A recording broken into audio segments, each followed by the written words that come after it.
Hello guys, welcome again on my YouTube channel. ਅੱਜ ਦਾ ਆਪਣਾ ਜੋ ਕਿਊ ਕਾ ਟੌਪਿਕ ਹੈ ਉਹਦਾ ਨਾਮ ਹੈ describe a speech you give. ਕੋਈ ਇੱਕ ਸਪੀਚ ਜੋ ਤੁਸੀਂ ਦਿੱਤੀ ਉਹ ਕਿਤੇ ਵੀ ਹੋ ਸਕਦਾ, ਸਕੂਲ ਦੇ ਵਿੱਚ, ਕਾਲਜ ਦੇ ਵਿੱਚ ਜਾਂ ਵੈਸੇ ਹੀ ਕੋਈ ਫੈਸਟੀਵਲ ਵਗੈਰਾ 'ਤੇ। ਠੀਕ ਹੈ, ਕਿਊਜ਼ ਜਿਹੜੀਆਂ ਨੇ ਤੁਸੀਂ ਇੱਕ ਵਾਰ ਖੁਦ ਰੀਡ ਕਰ ਲੈਣਾ, ਵੀਡੀਓ ਲੰਬੀ ਨਾ ਹੋ ਜਾਏ ਇਸ ਕਰਕੇ। ਓਕੇ, ਇੱਕ ਮੇਰਾ ਆਫਰ ਚੱਲ ਰਿਹਾ ਜੀ, ਇਹਦੇ 'ਚ 3900 ਫੀਸ ਹੈ। ਸਾਰੀਆਂ ਇੰਟਾਇਰ ਡਿਟੇਲਸ ਤੁਸੀਂ ਪੜ੍ਹ ਸਕਦੇ ਹੋ। 2 ਦਿਨ ਬਾਕੀ ਨੇ ਇਸ ਆਫਰ ਦੇ ਲਈ। ਠੀਕ ਹੈ, 17 ਕਿ 18 ਬੱਚੇ ਇਹਦੇ 'ਚ ਐਡਮਿਸ਼ਨ ਲੈ ਚੁੱਕੇ ਨੇ ਅਤੇ ਕੁਝ ਕੁ ਸੀਟਾਂ ਬਾਕੀ ਨੇ। ਸੰਡੇ ਨੂੰ ਇੱਕ ਬਿਲਕੁਲ ਫ੍ਰੀ ਆਫ ਕੋਸਟ ਕਲਾਸ ਹੁੰਦੀ ਹੈ, ਡੈਮੋ ਕਲਾਸ ਕਹਿ ਸਕਦੇ ਹੋ, ਚਾਹੇ ਉਹਨੂੰ ਕਹਿ ਲਓ ਤੁਸੀਂ ਐਵਰੀ ਸੰਡੇ ਲਗਾ ਸਕਦੇ ਹੋ। ਉਹਨੂੰ ਜੁਆਇਨ ਕਰਨ ਦੇ ਲਈ ਗਰੁੱਪ ਜੋ ਹੈ, ਲਿੰਕ ਜੋ ਹੈ ਉਹ ਡਿਸਕ੍ਰਿਪਸ਼ਨ ਦੇ ਵਿੱਚ ਦਿੱਤਾ ਹੋਇਆ ਗਰੁੱਪ ਦਾ, ਤੁਸੀਂ ਜੁਆਇਨ ਕਰ ਸਕਦੇ ਹੋ ਅਤੇ ਸਬਸਕ੍ਰਾਈਬ ਕਰ ਲਓ ਮੇਰਾ ਚੈਨਲ ਫੋਰ ਮੋਰ ਅਪਡੇਟਸ। ਚਲੋ ਕਿਊ ਕਾਰਡ ਸਟਾਰਟ ਕਰਦੇ ਹਾਂ। ਸਪੀਕਿੰਗ PDF ਵੀ ਅਵੇਲੇਬਲ ਹੈ, ਬਟ ਇਹ ਹੁਣ ਇਸ ਵਾਰ ਆਪਾਂ ਸਿਰਫ ਐਡਮਿਸ਼ਨ ਸਟੂਡੈਂਟਸ ਨੂੰ ਹੀ ਦੇਵਾਂਗੇ। ਠੀਕ ਹੈ, ਓਕੇ। ਕਿਊ ਕਾਰਡ ਆਪਣਾ ਹੈਗਾ describe a speech. From my childhood to the present time I have given speeches many times. ਮੇਰੇ ਬਚਪਨ ਤੋਂ ਲੈ ਕੇ ਹੁਣ ਤੱਕ ਮੈਂ ਬਹੁਤ ਸਾਰੀਆਂ ਸਪੀਚਿਸ ਦਿੱਤੀਆਂ ਨੇ, ਕਾਫੀ ਵਾਰੀ ਸਪੀਚਿਸ ਦਿੱਤੀਆਂ ਨੇ। Although sometimes my experience was not up to the mark, but the majority of the time I was over the moon।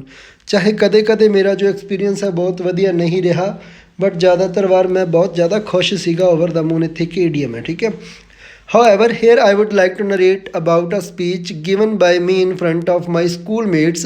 The speech topic was motivation। ਠੀਕ ਹੈ, ਪਰੰਤੂ ਇੱਥੇ ਜਿਹੜੀ ਮੈਂ ਗੱਲ ਕਰਨ ਜਾ ਰਿਹਾ ਉਹ ਇੱਕ ਸਪੀਚ ਦੇ ਬਾਰੇ ਗੱਲ ਕਰਨ ਜਾ ਰਿਹਾ, ਜਿਹੜੀ ਕਿ ਮੈਂ ਦਿੱਤੀ ਸੀਗੀ ਮੇਰੇ ਸਕੂਲਮੇਟਸ ਦੇ ਸਾਹਮਣੇ, ਅਤੇ ਸਪੀਚ ਦਾ ਟੌਪਿਕ ਸੀਗਾ motivation. I vividly remember it was a time when I was in my 10th standard. ਮੈਨੂੰ ਚੰਗੀ ਤਰ੍ਹਾਂ ਯਾਦ ਹੈ ਜਦੋਂ ਮੈਂ 10ਵੀਂ ਕਲਾਸ 'ਚ ਸੀਗਾ। At that time one day there was my turn to give a speech. ਇੱਕ ਦਿਨ ਮੇਰੀ ਵੀ ਟਰਨ ਆਈ ਸਪੀਚ ਦੇਣ ਦੀ, because all students give a speech turn by turn, ਕਿਉਂਕਿ ਸਾਰੇ student turn by turn speech ਦਿੰਦੇ ਆ। By the dint of my English teacher, ਮੇਰੇ ਇੰਗਲਿਸ਼ ਟੀਚਰ ਦੇ ਸਦਕੇ ਆਈ ਪ੍ਰੀਪੇਅਰਡ ਮਾਈ ਸਪੀਚ, ਮੈਂ ਆਪਣੀ ਸਪੀਚ ਪ੍ਰੀਪੇਅਰ ਕੀਤੀ। ਬਾਈ ਦੀ ਡਿੰਟ ਆਫ ਦਾ ਮਤਲਬ ਹੁੰਦਾ ਦੇ ਸਦਕੇ। ਠੀਕ ਹੈ, ਮਾਈ speech become ਸਪੈਕਟੈਕੂਲਰ van the English vocabulary of my sir and my knowledge ਵਰ ਐਡਡ ਟੂਗੈਦਰ। ਮੇਰੀ ਸਪੀਚ ਬੜੀ ਸ਼ਾਨਦਾਰ ਬਣ ਗਈ। ਸਪੈਕਟੈਕੂਲਰ ਮਤਲਬ ਸ਼ਾਨਦਾਰ, ਉਦੋਂ ਬੜੀ ਸ਼ਾਨਦਾਰ ਬਣ ਗਈ ਜਦੋਂ ਮੇਰੇ ਸਰ ਦੇ ਕੁਛ ਇੰਗਲਿਸ਼ ਦੇ ਵੋਕੈਬ ਐਂਡ ਮੇਰੀ ਜਿਹੜੀ ਨੌਲੇਜ ਸੀ ਉਹ ਇਕੱਠੀ ਕੀਤੀ ਗਈ, ਤਾਂ ਸਪੀਚ ਦਾ ਮਤਲਬ ਬੜੀ ਸ਼ਾਨਦਾਰ ਬਣ ਗਈ। Actually I have read a book. ਦਰਅਸਲ ਮੈਂ ਇੱਕ ਕਿਤਾਬ ਪੜ੍ਹੀ ਹੈ, ਨੇਮਡ, ਉਹਦਾ ਨਾਮ ਆ the power of subconscious mind. I used some quotes from this book. ਮੈਂ ਇਸ ਬੁੱਕ ਦੇ ਵਿੱਚੋਂ ਛੋਟੀਆਂ ਸਟੋਰੀਆਂ, ਛੋਟੇ ਕੋਟਸ ਯੂਜ਼ ਕੀਤੇ। This was enough to charge up students. ਇਹ ਕਾਫੀ ਸੀਗਾ ਸਟੂਡੈਂਟਸ ਨੂੰ ਚਾਰਜ ਅਪ ਕਰਨ ਦੇ ਲਈ। ਠੀਕ ਹੈ, some lines of my speech are like this. ਮੇਰੀ ਸਪੀਚ ਦੀਆਂ ਕੁਝ ਲਾਈਨਸ ਇੱਦਾਂ ਸੀਗੀਆਂ, the enthusiasm and perseverance make a person humble and solo dolo mover.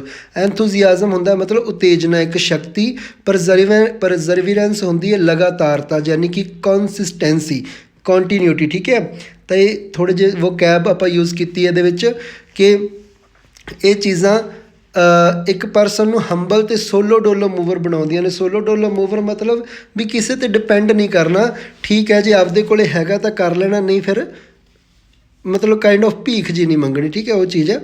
Okay, I also changed one school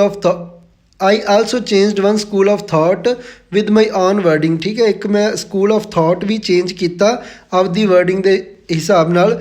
we usually ਸੇ, ਉਹ ਕੀ ਸੀਗਾ, we usually say practice makes a man perfect. ਆਪਾਂ ਅਕਸਰ ਕਹਿੰਦੇ ਹਾਂ ਕਿ ਪ੍ਰੈਕਟਿਸ ਬੰਦੇ ਨੂੰ ਪਰਫੈਕਟ ਬਣਾਉਂਦੀ ਹੈ, ਬਟ ਆਈ ਸਪੋਕ, ਪਰ ਮੈਂ ਬੋਲਿਆ ਸੀਗਾ, practice in the right directions makes a man perfect. ਠੀਕ ਹੈ, ਤਾਂ ਮੈਂ ਵੀ ਤੁਹਾਨੂੰ ਵੀ ਇੱਥੇ ਰਾਜੇ ਇਹੀ ਗੱਲ ਕਹਿਣੀ ਚਾਹੁੰਦਾ, practice makes a man perfect.